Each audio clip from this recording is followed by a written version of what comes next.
చూచుచున్న ప్రతి వాటి విషయం లెక్క అప్పగించవలెను ఒక దినం. నీవు చూచుచున్న ప్రతి వాటి విషయం లెక్క అప్పగింపవలెను ఒక దినం.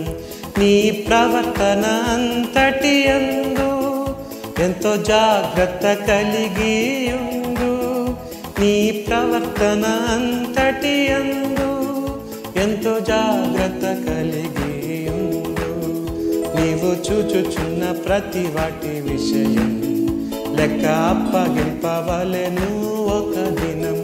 నీవు చూచుచున్న ప్రతి వాటి విషయం లెక్క అప్పగింపవలెను ఒక దినం. యూదారాజులంతట్లో ఇతడు మంచి సాక్ష్యం కలిగిన వాడు, దేవుణ్ణి పూర్ణ హృదయముతో అనుసరించిన వాడని మనం విన్నాం. మరి ఈరోజు అతని ప్రవర్తన గురించి మనం చూస్తాం. ప్రవర్తన అనేది ఎలా కలుగుతుందంటే మన విలువల్ని బట్టి కలుగుతుంది. మన సమయాన్ని, మన ధనాన్ని దేని కొరకు ఖర్చు పెడుతున్నామో ఆలోచన చేస్తే మన విలువలు మనకు అర్థమవుతాయి. ఆ విలువలే తరచుగా మనం చేస్తున్నప్పుడు అది మన ప్రవర్తన అయిపోతుంది. మంచు పర్వతాలు ఉంటాయి. ఇంగ్లీష్లో ఐస్బర్గ్ అనేది పైకి మనకు కొంచెమే కనిపిస్తుంది, కానీ కింద అది నీళ్ళల్లో ఎంతో ఎక్కువ భాగం ఉన్నట్లుగా మనం గమనిస్తాం. మన అలవాట్లు, మన విలువలు అనేవి పైకి కొంచెం కనిపిస్తున్నా మన ప్రవర్తన యొక్క ఆంతరంగం అనేది లోపల దాగి ఉంటుంది. మన సంస్కృతిని బట్టి కావచ్చు, మనం పెంచబడిన పెంపకం మీద కావచ్చు, మన ప్రవర్తన ఆధారపడి ఉంటుంది. చాలా సహజంగా జరిగేది ఏంటంటే మనం తల్లిదండ్రుల నుంచి నేర్చుకునేది అది మన జీవితంలో ఒక విలువగా భావిస్తాం. అది మంచో చెడో ఆలోచించాం, దాన్ని మన ప్రవర్తనలో ఒక భాగంగా చేసుకుంటాం. ఉదాహరణకి కొంతమంది అబద్ధాలు సహజంగా ఆడతారు, వాడుకైపోద్ది వాళ్ళకి.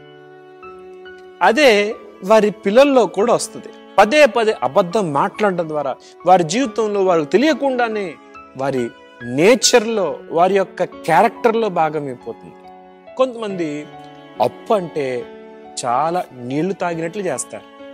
కొంతమందికి అప్పు అంటే చాలా భయం. ఇది వారి పెంచబడిన విధానంలో వారు అది నేర్చుకుంటారు. హిజ్కియా తండ్రి బహు దుర్మార్గుడు. ఈ దుర్మార్గపు రాజుకు పుట్టినవాడు హిజ్కియా. అతని విలువలన్నీ దేవునికి విరోధంగా ఉన్నవి మార్చుకోగలిగాడు. ఎలా మార్చుకున్నాడు?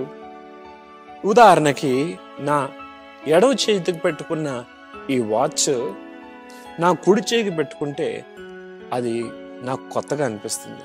వెంటనే నాకు ఇబ్బందిగా ఉందని చెప్పి మళ్ళా ఈ చేతికి నేను పెట్టుకుంటాను. మరి అదే కొన్ని నెలల తరబడి, కొన్ని సంవత్సరం తరబడి ఇదే చేతికి పెట్టుకున్నాను అనుకోండి, ఇదే నాకు అలవాటు అవుతుంది.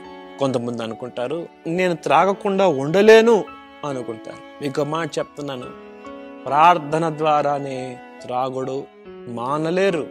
ప్రార్థన మాత్రమే కాదు, మన అలవాట్లు మార్చుకునే మనసు మనకుండి నీవు అనుదినము చేస్తున్న అలవాటుకు బదులు మరో కొత్త అలవాటు, ఒక చెడ్డ అలవాటు నీకుంది, ఆ చెడ్డ అలవాటుకు స్థానంలో మంచి అలవాటుని పెట్టుకో. ప్రారంభంలో కొంచెం కష్టం అనిపిస్తుంది, కొంచెం ఇబ్బంది అనిపిస్తుంది, కానీ నీవు అలా తరచుగా చేస్తుంటే నీ యొక్క విలువలు మారి నీ ప్రవర్తన కూడా మారుతుంది. కొంతమంది తరచుగా టీవీకి అతుక్కుపోతారు, లేక ఫోన్కి అతుక్కుపోతారు. ఆ సమయాన్ని మరో దానికి కేటాయించు.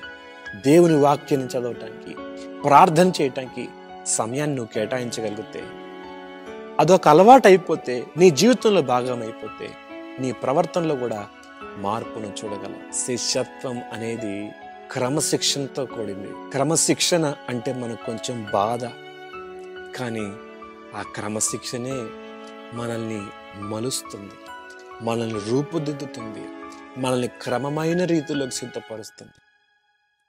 హిజ్కియా తన పెంచబడిన విధానాన్ని అనుసరించలేదు, కానీ దైవికమైన విధానాన్ని అలవర్చుకున్నాడు తన జీవితంలో. దేవునికి ఇష్టడిగా బ్రతకటానికి తను అప్పగించుకున్నాడు. అందుకనే హిజ్కియా గురించి దేవుడు చెప్తున్న మాట ఏంటంటే, అతడు తన పితరుడైన దావీదు చర్య అంతటి ప్రకారము యెహోవా దృష్టికి యథార్థముగా ప్రవర్తించెను. ప్రశ్న ఈరోజు, మన ప్రవర్తన ఎలాగుంది? మన సంస్కృతి, మన నాగరికత, మన యొక్క పెంపకం బట్టేనా, లేకపోతే దైవ చిత్తానుసారంగా మనం మార్చుకోవాల్సింది మార్చుకొని, సరిదిద్దబడవలసింది సరిదిద్దుకొని నడుస్తున్నాము? ఆలోచించేద్దాం. ప్రార్థన. మహోన్నతుడా, ఎత్తబడిన మాటలు అందరూ హృదయంలో గట్టి ఫలింపు చేయండి. యథార్థమైన ప్రవర్తన కలిగి నీకు మహిమ తీసుకొచ్చే సాక్షి జీవితాలు కలిగి ఉండే కృప ఇవ్వండి. బలహీనలు బలపరచండి.